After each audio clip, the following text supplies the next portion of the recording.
जय हिंद, नमस्कार। मैं सूबेदार बीएन प्रसाद वर्मा आज अपने से लिखा हुआ एक कविता करवा चौथ के ऊपर मैं आपको सुना रहा हूँ।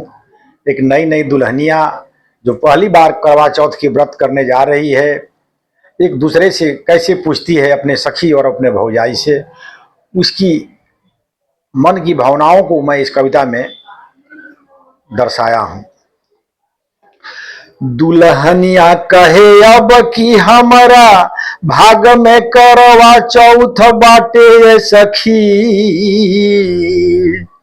दुल्हनिया कहे अब की हमरा भाग में करवा चौथ बाटे ये सखी। कैसे हम करब बरत बढ़िया, कैसे हम करब बरत बढ़िया, हमके तू तनी समझावा सखी, हमके तू तनी समझावा सखी। सबसे पहिले हम पूछे भौजाई से, सबसे पहिले हम पूछे भौजाई से, मजाकिया तौर पर समझावे सखी।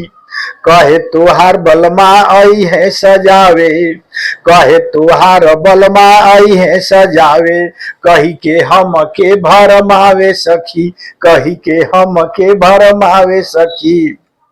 कैसे सजेलू करेलू व्रत, कैसे तू सजेलू करेलू व्रत, बलमा तोहार कैसे निभावेला सखी। तब क्या कहती है सखी उसकी, अपनी करवा चौथ जैसे पति के साथ वो व्रत की है उसकी कहानी कह रही है कि बलमा लेके आवे लाल साड़ी बिछिया पायल पहनावे सखी। बलमा लेके आवे लाल साड़ी बिछिया पायल हमके पहनावे सखी। व्रत में जब करे सिर दर्द सखी, व्रत में जब करे सिर दर्द सखी, हाथ फेरी हमें सहलावे सखी, हाथ फेरे हमें सहलावे सखी। हाथ में मेहंदी आँख में कजरा, हाथ में मेहंदी आँख में कजरा, ब्यूटी पार्लर में सजावेला सखी।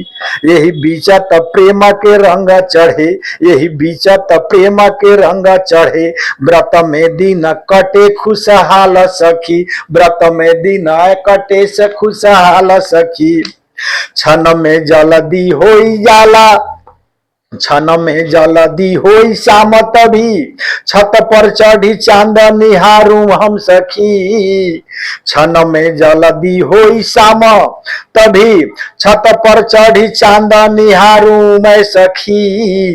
दौड़िया वेला बलमा मोरे, दौड़िया वेला बलमा मोरे, सामने चांद के आरती हम उतारू सखी, सामने चांद के आरती हम उतारू सखी। मांगी लंबी उम्र बलमा के हमो, मांगी लंबी उम्र बलमा के हमो, सातु जन्म में साथ हमें रहूं ए सखी, सातु जन्म में साथ हम रहिए सखी।